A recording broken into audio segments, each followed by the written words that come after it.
Bachelor of hotel management లో university first rank, second rank, third rank. Sun international, Visakhapatnam, Hyderabad.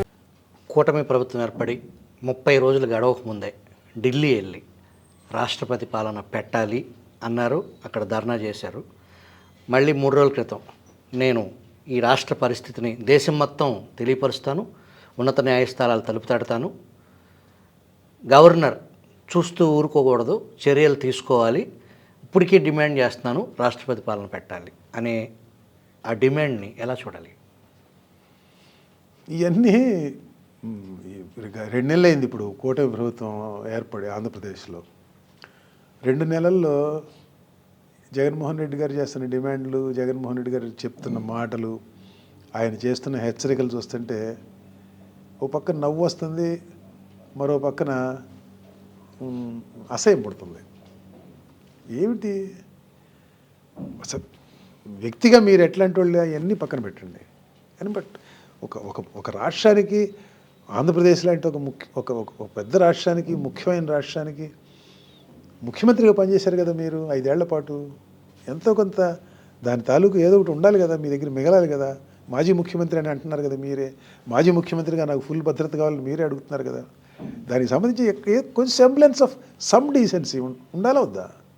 Some semblance of some kind of ఏదో ఒకటి ఉండాలి కదా. ప్రతి నెలలో అధ్యక్ష పాలన పెట్టాలా? జగన్మోహన్ రెడ్డి యాక్షన్స్ని ఆలపాటి సురేష్ గారు నవ్వు వస్తుంది, అసహ్యం వేస్తుంది అన్నారు. కానీ జగన్మోహన్ రెడ్డి ఆలోచన, అతని ప్లాను పూర్తిగా ప్రిపేర్ అయిన తర్వాత యాక్షన్లోకి దిగుతారు అనేది ఉంది. మనం చూసాం. ఆయన చేసే ప్రతి అడుగు వెనకమాల ఒక లోతైన వ్యూహం ఉంటుంది అనేది గతంలో అతను వేసిన ప్రతి అడుగుల్లో కనిపించింది. అది ప్రతిపక్షాలకు కూడా కొన్ని రోజులు పట్టింది అర్థం చేసుకునే పరిస్థితి. ఇక్కడ స్విచ్ చేస్తే ఎక్కడో లైట్ వెలిగినట్టుగా ఆయన ఆ కనెక్షన్స్ చేసుకుంటానే వచ్చారు. వాస్తవానికి సామాన్యమైన విషయం. ఒక పక్కన ఎన్డీఏ నెంబర్ 1, నెంబర్ 2తో టచ్లో ఉంటాం, ఇంకొక పక్కన కాంగ్రెస్ అధిష్టానంతో కూడా ఏకకాలంలో టచ్లో ఉంటాం. ఒక సీనియర్ మోస్ట్ రాజకీయ నాయకుడు కూడా సాధ్యపడని ఆ చతురత జగన్మోహన్ రెడ్డి సొంతం కాదంటారా? ఆ వ్యూహాలు ఉన్నాయి ఆయన దగ్గర. దానికి అవసరమైన వెరవితలు కూడా ఉంది ఆయన దగ్గర. చేసి పెట్టేవాళ్ళు ఉన్నారు.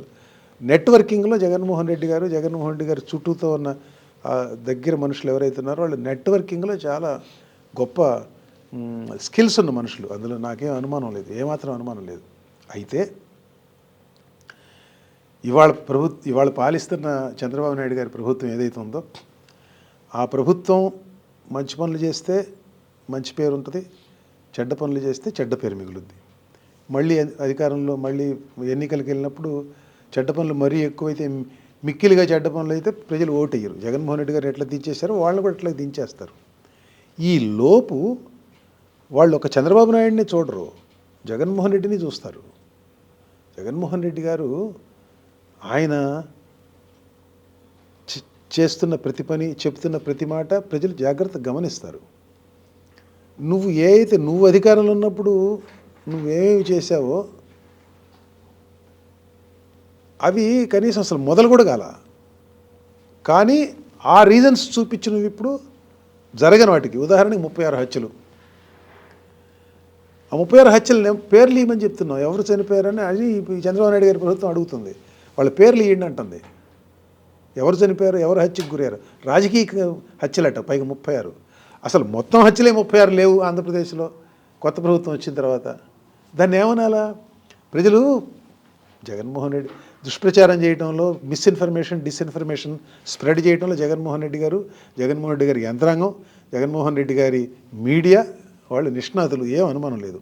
కానీ ప్రజలు మరీ పిచ్చోళ్ళు కాదండి. వాళ్ళకి ఎంతో కొంత బుర్ర ఉంది. ప్రజల వివేకాన్ని మనం ఎప్పుడు తక్కువ అంచనా వేయకూడదు. ఈ రకమైన పనులు చేస్తే నువ్వు నెల కాకుండా నువ్వు ఢిల్లీ వెళ్ళి ధర్నా చేసి రాష్ట్రపతి పాలన పెట్టాలంటే, అన్ని సీట్లు తెచ్చుకుని, అంత మ్యాండేట్ తెచ్చుకున్న వాళ్ళని నీ 5 ఏళ్ల పాలనలో ఎన్నిసార్లు రాష్ట్రపతి పాలన పెట్టి ఉండాల్సి ఉండేది? అసలు అడగలేదుగా. అది కాదు, అసలు చెప్తున్నా. ఎన్నిసార్లు 356 యూజ్ చేయాల్సి వచ్చేది? ఆర్టికల్ 356. జనం గమనిస్తారు, అది నేను అనేది. జనం గమనిస్తారు, గమనించకుండా ఉండరు, జనం నవ్వుకుంటారు. అయితే మీరు చెప్పిన దాంట్లో కొంత సెన్స్ ఉంది. మీరు చెప్పిన దాంట్లో. ఆ విధంగా వాళ్ళ వాళ్ళ ఆలోచనలు వాళ్ళు ఎక్కడో ఏదో దూరదృష్టితోటి లాంగ్ టర్మ్ ప్లాన్స్ వేసి ఆ ప్లాన్ ప్రకారం ఇప్పుడు ఏదో ఒక ప్రచారం ఇనిషియేట్ చేస్తున్నారు అనే పద్ధతిలో వాళ్ళు ఏం ఆలోచిస్తున్నారు, ఎట్లా చేస్తున్నారు అనేది కొంచెం జాగ్రత్తగా ఆలోచించి ముందే దానికి వీళ్ళు కూడా సిద్ధపడాల్సిన అవసరం అయితే ఉంది.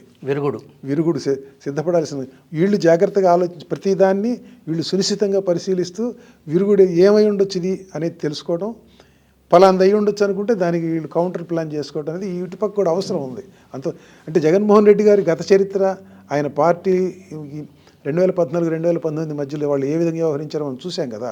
ఏ రకమైన ప్రచారాలు తెచ్చారో, ఏ విధంగా సమాజాన్ని చీల్చారో, కులాల మీద ఎట్లా చీల్చారో, మరో రకంగా ఎట్లా ఇవన్నీ మనం చూసాం కాబట్టి వాళ్ళు వాటిని మరింత ఇప్పుడు ఒకప్పుడు పాత అస్త్రం ఇప్పుడు పనిచేయకపోవచ్చు, ఒక కొత్త అస్త్రం బయటికి తీస్తారు. ఏం తీస్తారు బయటికి?